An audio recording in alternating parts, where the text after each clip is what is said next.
Setelah nonton film Black Panther, kita bakal ngebahas bagian ending. Tapi sebelum bahas ending, gue mau ngajak kalian review dulu. So, gue mau tunjuk 3 orang yang bersedia untuk maju. Silakan angkat tangan, 3 orang aja, oke? Yang baju orange maju, yang itu boleh maju. Ada lagi depan, biar nggak jauh-jauh. Boleh? Yo, kasih tepuk tangan dulu dong.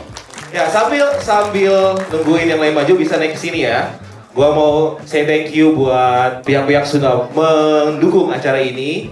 Ada Cinepolis yang sudah kasih tampilan bagus dari studionya ini ya, Hidden Gem. Terus juga ada Nivea Men ya. Nah, Nivea Men ini guys, ini dia punya produk yang namanya Nivea Men Bright Oil Clear. Nivea Men Bright Oil Clear ini mengandung vitamin C untuk mencerahkan wajah dan mint crystal yang bantu lawan minyak berlebih dan bikin wajah terasa dingin. Terus juga bantu mengangkat sel kulit mati yang menyumbat pori. Jadi dapatkan wajah baru yang lebih cerah dan cool sekarang. Terus juga ada, selain itu juga ada deodoran ya, yang namanya Nivea Deo Cool Kick Cool Blue. Pastikan buat dibawa cool aja sama Nivea Men Cool Kick Cool Blue yang bantu bikin ketiak kering selama 48 jam dengan sensasi dingin instan dan wangi yang segar. Jadi bikin lu cool seharian. Dan tenang aja, kalian yang di sini nanti pulang bakal bawa pulang goodie bag spesial dari Nivea Men. Tepuk tangan dulu dong. Satu-satu. Jadi nanti di depan dibagi-bagiin ya. Nah, gua ada punya 3 orang di sini. Coba boleh minta mic-nya? Gua mungkin nanyanya nggak usah gimana-gimana. Yang hal yang paling lu suka dari film ini dan yang lu nggak suka dari film ini. Hal yang gue suka dari film ini di mana kayaknya film ini membawakan kepada kita bahwa Chadwick Boseman tuh masih bersama kita. Wih, Orang Black Panther itu masih bersama kita. Black Panther masih bersama kita ya. Itu yang paling lu gue suka. Yang paling lu nggak suka deh. Yang paling gue Atau yang nggak, kalau nggak ada yang paling banget yang nggak lu suka. Yang nggak gue suka tuh mungkin action kelahinya kurang. Oh, action fightingnya minim ya? Iya, minim, kurang ya. kurang minim itu. Tapi pembawaan ceritanya keren. Oke. Nah, kalau sebelahnya, namanya siapa tadi? Shauki. Shauki. Oh ya, oke. Gue mikirin jokesnya cuma nggak dapet lagi. Silakan. Yang kedua. Siapa namanya dulu? Deta. Deta. Alpha Deta Charlie. Yuk. Silakan. Yang disuka dari film ini dan yang nggak disuka. Gue suka semuanya sih. Lo suka semuanya, satu hal deh.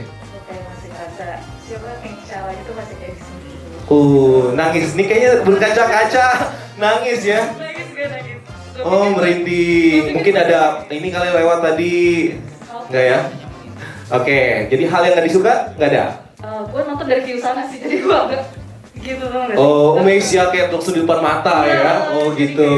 Terlalu deket banget gitu. Oke. Iya, paling banget. Oke, siap. Berikutnya hal yang disuka, hal yang nggak disuka. Oke, halo, nama gue Melvin. Ya. Yang gue suka dari Black Panther Wakanda Forever storyline-nya sih. Karena Oke. menurut gue dari director Ryan Coogler tuh jauh lebih tertata kalau compare sama mungkin ya sama yang sebelumnya yang Phase 4. Iya. Apa sih?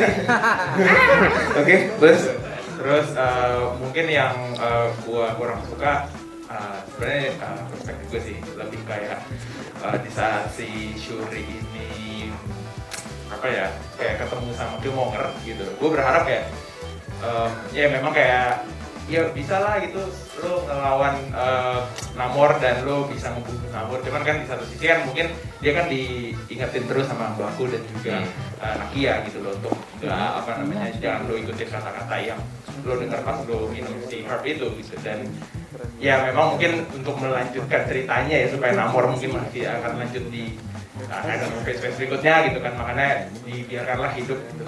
Dan ya agak kentang aja di situ. kentang ya. Agak kentang. Ini kalau gua nggak ada yang nanya ya, nggak apa-apa ya, gua jawab sendiri ya. Kalau gue yang paling gue suka adalah di sini Shuri itu di bagian sebelum ending dia tuh jadi bukan karakter hero, tapi jadi anti hero. Dia jadi anti hero termakan sama dendam, tujuannya nggak ada tuh menyelamatin siapa enggak, dia cuma pengen balas dendam aja. Dan itu nyaris ada di garis apa ya, yang hampir bikin dia jadi orang yang jahat cuma karena dendam. Dan akhirnya dia keinget lagi sama rakyatnya yang bikin dia ya udah, ini tujuan gue, ya udah gue jadi raja. Dan nextnya nanti bakal gue bahas karena dia ternyata nggak punya intensi untuk jadi pemimpin Wakanda. Ya, dia nggak ada intensi ke situ, makanya ya udahlah, udah selesai, lunas dan lain. Oke, gua tanya skor, mulai dari lu dulu. Skor dari 10, 0 sampai 10. 9. Yang tengah 9,5 deh. 9,5, tinggi ya. Ini die hard fansnya Marvel jangan-jangan ini. Coba masnya. Kalau selama PS4 ini yang terbagus sih mesti 9. Iya, 9. Oke, gue mau nanya dulu buat kalian. Kalian bisa angkat tangan yang kasih skor 7, ya 7, 71, 72 sampai 79 ya. Boleh angkat tangan. 7. 7,5. Kenapa? Jelek banget. Bosan. Oh, bosen. Gak apa-apa ya, pendapat kita hargai. 8. Lumayan banyak ya 8 ya.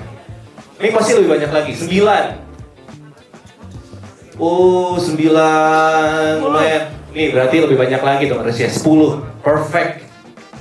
Tidak ada. Oh, ada 1. Si Bejo perfect. Bagus, Jo, bagus. Kalau gue tadinya gue bikin review ini di TikTok kemarin, langsung hari pertama gue bikin, gue kasih 9,0. Dan gue menyesal setelah nonton film keduanya, setelah nonton kedua kali, ternyata film ini emang harusnya 9,5 kalau menurut gue. Alasannya nanti lo akan temukan semua di ending explain gue. So, teman-teman thank you banget. Oke, gue bakal masuk ke bagian sedikit ending. Ini biar ada musiknya dikit-dikit, bisa kali? Enggak ya? Oke, ada beberapa hal yang mau gue bahas. Yang pertama adalah tentang Talokan. Ini adalah adaptasi, kalau yang kita belajar dari filmnya tadi, adalah adaptasi dari kebudayaan di wilayah Mesoamerika. Turunan-turunannya tuh ada Aztec, Maya, gitu ya. Jadi ini diambil yang tadinya seharusnya tuh diambil dari Atlantis. Ini bahkan salamnya aja, itu kan yang ini kita Talokan. Itu salamnya aja tuh benar-benar diambil dari film ini, diambil dari jejak-jejak artefak tentang kebudayaan Mesoamerika. Tuh, ini kita Talokan. Ini kelihatan dari sini itu benar-benar ngambil dari catatan lukisan-lukisan dinding di apa ya, di piramid-piramidnya suku Maya. Nah, kalau di komik Namor ini diambilnya dari Atlantis. Dimana kalau Atlantis kita mungkin sudah mengenal di franchise sebelah itu ada Aquaman. Ya, makanya Marvel dengan segala kepintarannya mereka bikin gimana caranya biar nggak mirip. Mereka mencari satu adaptasi apa ya, kebudayaan baru yang mereka ambil adalah Mesoamerika, suku Aztec, suku Maya, diambillah Talokan. Dan perbedaannya mereka bikin cukup signifikan. Kalau Atlantis itu adalah peradaban yang tenggelam karena misteri, jadi peradabannya ada kota, negara tenggelam. Kalau ini orang-orangnya yang sudah tidak cocok lagi untuk tinggal di daratan karena tubuh mereka bermutasi. Jadi dan ini Talokan dari sini bisa kita sebut sebagai the first mutant country. Kaum Talokan ini berawalnya dari cacar. Mereka dijajah sama Spanyol, mereka kena cacar. Terus syamannya ini menyembah dewa Chak. Nah, dewa Chak ini mengarahkan si syamannya ini untuk pergi ke satu lokasi di mana mereka menemukan tanaman yang tumbuh di atas tanah bervibranium. Dimana ini juga mirip-mirip ya. Ini mirip-mirip kayak yang ada di Wakanda juga ya. Anyway, kalau yang nggak tahu Dewa Chak itu adalah dewa petir dan hujannya suku Maya. Ya, Dewa Chak. Nah, ini yang menariknya adalah Wakanda dan Talokan ini sama-sama negaranya itu bisa seperti itu, bisa maju, berasal dari vibranium, dan karena ditunjuk sama dewanya mereka. Kita lihat di sebelah kanan ada Dewi Bas. Dewi Bas kalau di secara Jawa Wakanda, Dewi Bas menunjuk si siapa? Black Panther pertamanya tuh? Iya, Bashenga untuk menuju ke Heart Shape Earth. Dimana si Bashenganya makan Heart Shape Earth-nya, dia jadi Black Panther. Dia makan sendiri. Sedangkan kalau yang ada di Talokan, si Dewa Chang ini menunjukkan tanaman yang kita sebut aja lah kayak heart shape herb gitu ya. Tunjukkan dan semua bangsanya dia itu makan untuk menyembuhkan cacarnya dia. Makanya kalau di Wakanda yang jadi punya kekuatan cuma satu orang, yang ditalokkan yang jadi semuanya. Yang akhirnya menurun menjadi satu bangsa yang gue bisa bilang adalah the first mutant country di MCU. Kenapa mutant? Nah, nih, Talokan adalah bangsa mutant. Ini kan terbuka besar dong untuk mutant bisa nyambung ke X-Men, bisa nyambung ke sini, karakter mutant banyak gitu ya. Tapi kenapa mutant? Gue udah pernah ngebahas beberapa kali tentang ada tiga jenis mutasi superhero. Weh, dapat telepon, matiin. Si Okta tuh, terus nggak ada di sini. The first mutant, Ada tiga jenis mutasi manusia super di Marvel Cinematic Universe. Yang pertama adalah Inhuman. Inhuman ini adalah mungkin belum muncul ya di MCU, tapi karakternya udah muncul. Nonton ini kan, Doctor Strange and Multiverse of Madness, Black Bolt itu adalah Inhuman. Asal muasalnya mereka tuh adalah kaum hasil eksperimen dari kaum Kree. Dari kaum Kree ini dari zaman purba yang memilih manusia-manusia dieksperimen, dipisahkan dalam satu tempat dan akhirnya berkembang biak dan jadilah manusia-manusia super. Itu Inhumans. Nah, kalau Human Mutant, ini kita udah sering banget melihat Human Mutant karena ada faktor eksternal yang bikin dia bisa berubah jadi manusia super. Contoh, digigit laba-laba radioaktif.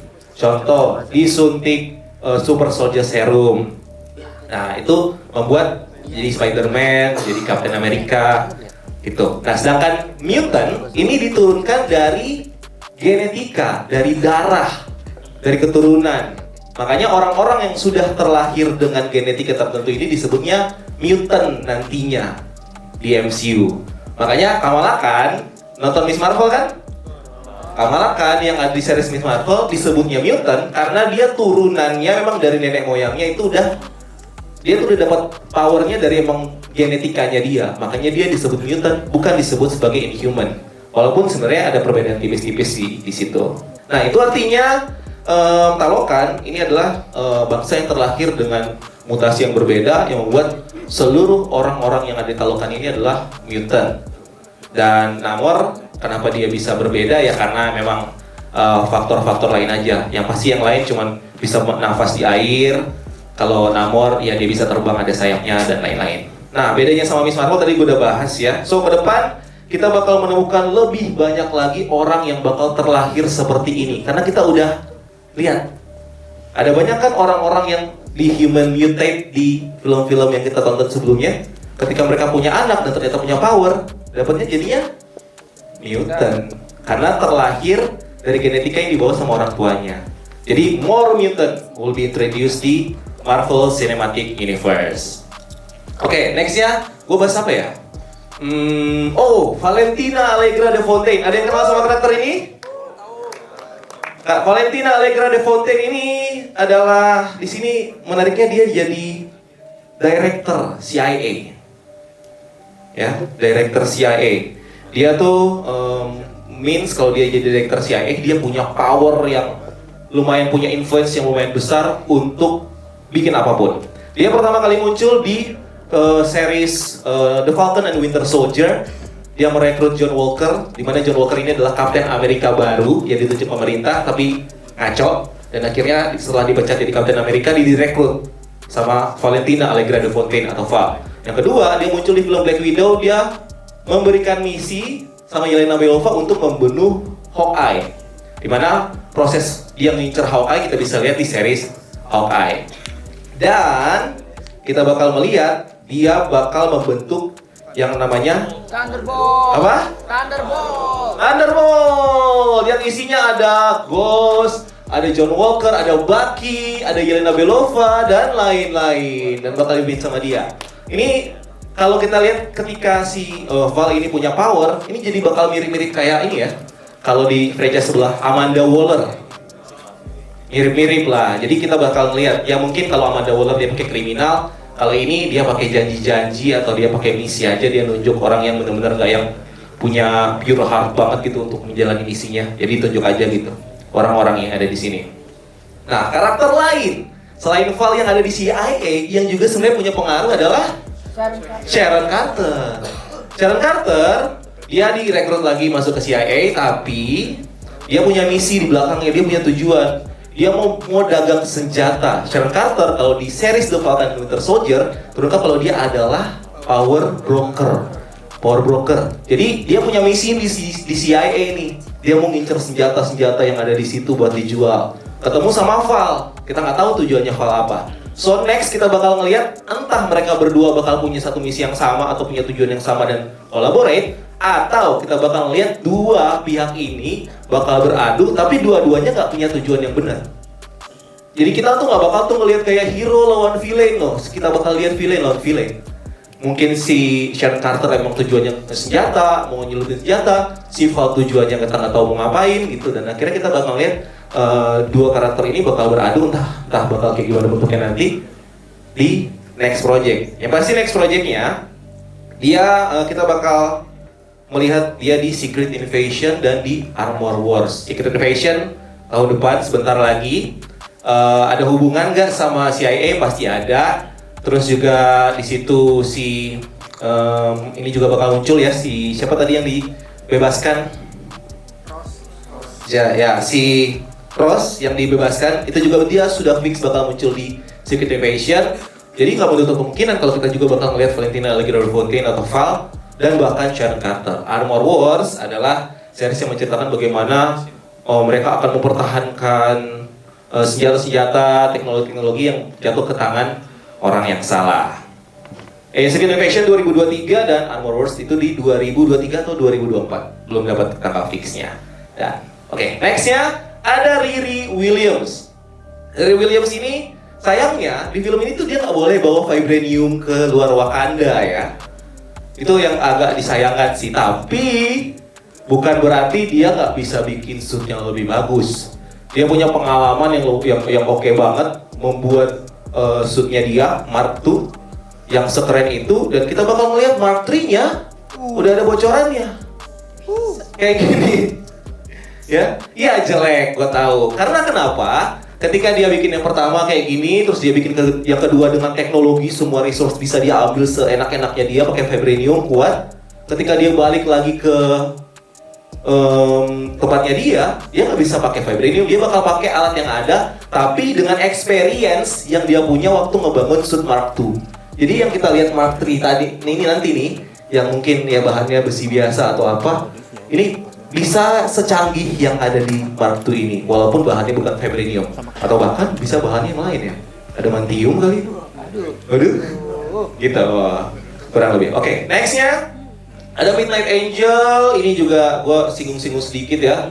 Ada Okoye dan harusnya kalau di komik tuh yang jadi Midnight Angel tuh Ayo dan Anika. Tapi di sini ceritanya Anika yang ada di komik diadaptasi ke Okoye. Gimana kalau di komik Anika yang dikeluarkan dari Dora Milaje karena kasus, dan akhirnya dia ngajak si Ayo, love interest-nya dia, untuk bikin Midnight Angel. Sedangkan di sini si Okoye-nya yang dikeluarkan dari Dora Milaje, dan akhirnya dia ngajak Anika untuk bikin The Midnight Angel ini, dan inisiasinya itu datang dari Shuri. Dan ini teknologi banget, jadi ini benar kita bisa ngeliat kelompok elit yang bukan cuman pakai tombak tapi bener-bener pakai teknologi. Gila, udah kayak Iron Man saya sih ngeliatnya. Udah kayak Iron Man. Jadi ya, more-nya mungkin gue sih kayaknya bakal udah mencium-cium kalau ini kebiasaannya Marvel, ini bakal ada seriesnya sendiri nih. Kayaknya gitu ya. And then ada berpisahnya tahta Wakanda dan Black Panther. Kenapa tadi itu si Mbaku turun dari kapalnya? Karena memang si Shuri itu nggak mau. Shuri itu udah jelas-jelas karena dia nggak pengen jadi, entah ya alasannya mungkin terlalu muda, atau emang dia nggak punya interest, atau mungkin dia pengen healing dulu. Makanya diberikan ke Mbaku. Jadi dipisahkan nih sekarang. Black Panther, Mbaku nggak pengen jadi Black Panther. Si Black Panther yang baru, si Shuri nggak pengen jadi raja. Tapi ada kemunculan satu karakter lagi yang berpotensi untuk jadi raja, yang bakal ngelawan si Mbaku nantinya. Itu nanti gue bahas di bagian ending, yaitu T'Challa. T'Challa, Prince T'Challa, Prince T'Challa, son of King T'Challa. Ya, ini adalah cara buat menemukan merequest ya. Kalau biasanya kalau udah Marvel tuh entah mau requestnya pakai sistem multiverse atau apa, enggak. Dia pakai sistem anaknya pakai nama yang sama. Ya, request enggak, variant enggak, multiverse enggak. Udah anaknya samain aja namanya. Udah selesai kan? Gitu. Tapi justru ini tandanya kalau Marvel tuh belum selesai sama T'Challa. Belum selesai. Dan mereka benar-benar mengambil line ini dengan apa ya? Dipraktekkan dalam mereka memproduksi film ini. That is not the end. Is more of a stepping stone. Jadi kematian itu bukan akhir, itu udah kayak batu loncatan. Jadi kematian T'Challa itu bukan akhir. Ketika semua orang banyak kemarin yang bilang, wih T'Challa kan karakter. Masa ketika aktornya Chadwick Boseman meninggal, karakternya juga dibikin meninggal, kan masih panjang gitu. Jadi ya udah kematiannya si Chadwick Boseman ini bukan sesuatu akhir dari karakternya, justru jadi awal. Dan more, kita bakal lihat banyak sekali cerita dari T'Challa ini.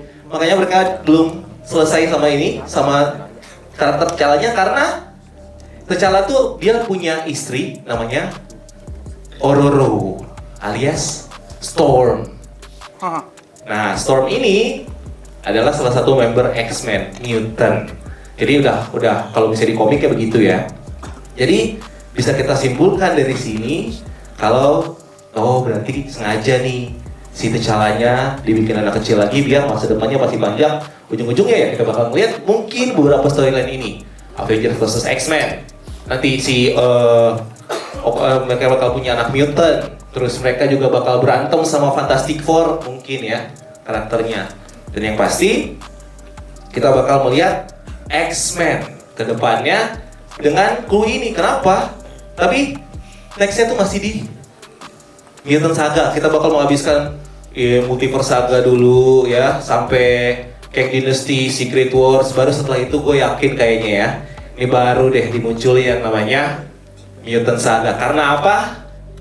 Karena baca yang bawah Stormnya masih bocil. Stormnya masih bocil, ya kan? Kalau bakal nikah sama si T'Challa yang itu masih bocil juga. Berarti sekarang bakal ya anak-anak X-Men yang nantinya bakal diperkenalkan ini masih pada bocil, masih kayak seumuran T'Challa itu. Baru deh nanti ketika T'Challanya dewasa ketemu sama Storm yang nanti seumuran. Berarti kalau Stormnya seumuran segitu, yang lain-lain bisa juga dong seumuran segitu. Jadi mereka bakal kayaknya ya udah mulai kebaca sedikit-sedikit. X-Men-nya bakal diperkenalkan seperti itu. Setelah selesai semuanya baru deh boom.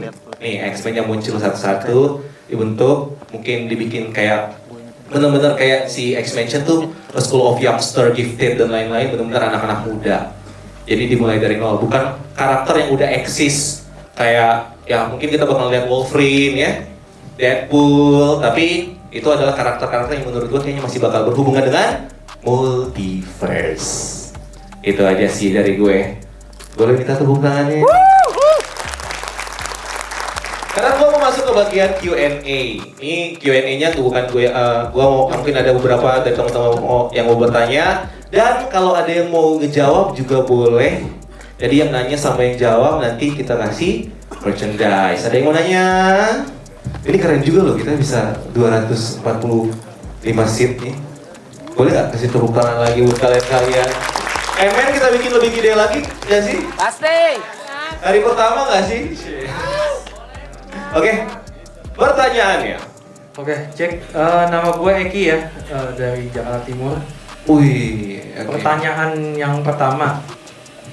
Sebenarnya tadi udah ada clue sedikit-sedikit ya untuk si Nakia ngomong. Sebenarnya Black Panther Wakanda Forever ini berada di timeline mana?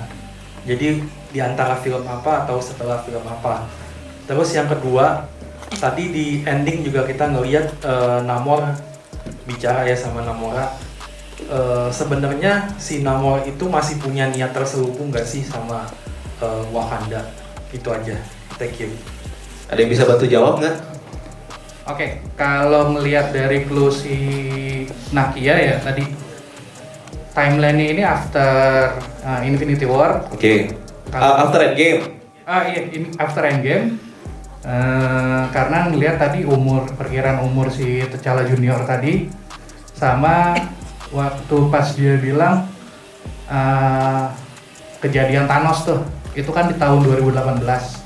Terus kan Endgame itu kan 5 tahun setelah Infinity War, berarti ya sekitar 2023 berarti sekitar 2024 lah ya, Ya, benar. segitulah ya. Itu Benar. sih. Timeline sekarang yang nggak jauh-jauh juga berbarengan sama Thor Love and Thunder, terus setelah Spider-Man No Way Home, pokoknya gitu. Terus tadi yang pertanyaan kedua adalah masih ada niat nggak sih Namor sama Wakanda? Menurut lu deh. Kalau menurut gue ada yang belum dieksplor sama Namor atau si Talokan, Jabari Land. Mungkin sih ya niatan ke situ. Mungkin. Jadi menurut lu masih ada ini nggak? Masih bakal musuhan nggak sih Wakanda sama Talokan? Menurut lu? Wakanda kan sekarang sama si Mbaku ya. Ada kemungkinan sih karena kan kita nggak tahu nih Mbaku sama si Namor kayak gimana. Mungkin sih ada ke situ. Karena Jabari kan belum dieksplor tuh sama Talokan. Selamat malam Mas Rian. Selamat malam. Oke, pertanyaan pertama nih Mas. Kenalan dulu dong. Oh iya, kenalan dulu. Nama saya Henry. Iya udah. Oke. Jangan yang lain. Tak takut. Pertanyaan pertama tuh sebenarnya ada nggak sih kemungkinan nih wanita ini adiknya Wakanda lah, si wanita ini, si Shuri ini benar. Shuri ini akan ikutan ke Avenger atau enggak? Itu kan. Atau dia malah lebih senang untuk mempertahankan kotanya sendiri. Itu pertanyaan pertama. Pertanyaan pertama, Shuri. Oke. Masuk Avengers atau enggak? Ya, oke. Pertanyaan kedua. Oke. Banyak Mas Nam. Ada 20 saya Oh, harus. aduh. Nah. Yuk. Ya, duduk aja dulu. Gimana? Mas duduk, yang pakai kamera duduk aja. Lama Iya, soalnya. iya, Pakai iya. tripod boleh. Ya. Pertanyaan kedua nih. Sebenarnya overall dari film tadi nih ya, si Wakanda ini menurut Mas Rian dan Breakdown Channel Universe yang keren ya kan. Sebenarnya abis ini arah ceritanya akankah mereka melawan dunia permukaan atau dunia permukaan justru akan melawan mereka, menyerang, atau mereka lebih ya lu gue aja sama hidup lu gitu kan. Udah ya Mas, itu pertanyaan kedua. Pertanyaan terakhir. Oke. Ini paling penting. Silakan. Kapan BCU mau nge-live TikTok lagi? Waduh. Oh, ya. Terima kasih. Ya, ditagihin langsung sama orang TikToknya langsung ya. Nah, ini bahaya ya. Oke, ada yang bisa jawab pertanyaan pertama? Apakah dia bakal boleh nih yang depan nih? Nama gue Arya ya. Menurut gue sih join Avengers sih, soalnya kandidat-kandidat dari Young Avengers juga udah banyak, dan Yang Avengers atau Avengers? ya Avengers ya, kalau Avengers udah pada bubar nih. Oh, jadi New Avengers nih bisa jadi Young Avengers. Ya bisa jadi soalnya pada muda-muda semua, terus banyak kan perempuan kan, kayak Hawkeye penerusnya juga Kate Bishop gitu-gitu, apa namanya, Miss Marvel, America Chavez segala macam, karena kan karyanya nanti dia membuat koalisi lagi apa buat Young Avengers, penerusan Avengers. Ya. Jadi mungkin. Terus yang kedua, bakal ada potensi nggak sih bakal Talokan bakal nyerang dunia luar, dunia permukaan, atau dunia permukaan mungkin bakal menyerang Talokan? Kalau dunia luar masih ada kemungkinan buat nyerang-nyerang Talokan atau Wakanda. Kenapa tuh? Karena kan masih ngincer vibranium. Udah gitu dari kayak orang-orang busuk yang di CIA, mungkin masih pengen juga vibranium. Betul. Kayak Sharon Carter segala macam. Ya. Udah gitu kalau dari Talokan sendiri kalau nyerang ke dunia luar kayaknya pasti dihalangin sama Wakanda sih. Karena bisa memicu perang yang lebih Iya. besar. Kan Wakanda udah penengah banget itu. buat Oke. dunia permukaan sama dunia bawah itu. Oke, thank you. Yang ketiga nggak usah dijawab, nanti gue yang jawab. yang benar. Menurut gue dia bakal join sama Avengers dan kalau semakin banyak superhero perempuan yang muncul, gue semakin ngarah bukan justru ke Avengers tapi ke ada kelompok superhero yang isinya perempuan semua yang kemarin jadi referensi di Endgame. A-Team, betul ya? A-Force? Lupa lagi gue. Tiba-tiba ngobrol. Ya pokoknya itulah, ada. Gue lupa, nanti gue sebenarnya tadi udah masuk kepala tapi tiba-tiba hilang. Pokoknya ada kelompok superhero isinya perempuan semua kayak Avengers. Terus benar tadi salah satu motifnya motif yang paling kuat dari Valentina Allegra de Fontaine adalah mereka pengen banget vibranium. Kayak I'm dreaming of it. Did you ever imagine? Lu pernah ngebayangin gak sih kalau kita bisa menguasai vibranium gitu kan? Dibilang gue memimpikan itu, gue mendambakan itu. Jadi mereka tuh bener-bener kayak pengen banget. Jadi goalsnya gitu loh, pengen banget punya vibranium untuk bentuk senjata dan lain-lain. Jadi bisa aja misinya si Thunderbolt yang gue bilang tadi itu mengincar vibranium gitu. Gua closing videonya sekaligus closing. Jangan lupa nanti di depan bakal dibagi-bagiin produk dan Nevia. Thank you banget buat kalian. Tepuk tangan. Thank you. Dan sampai ketemu di event selanjutnya. Sampai ketemu di banyak video-video lainnya di YouTube. Dan gue Rian pamit. Keep exploring.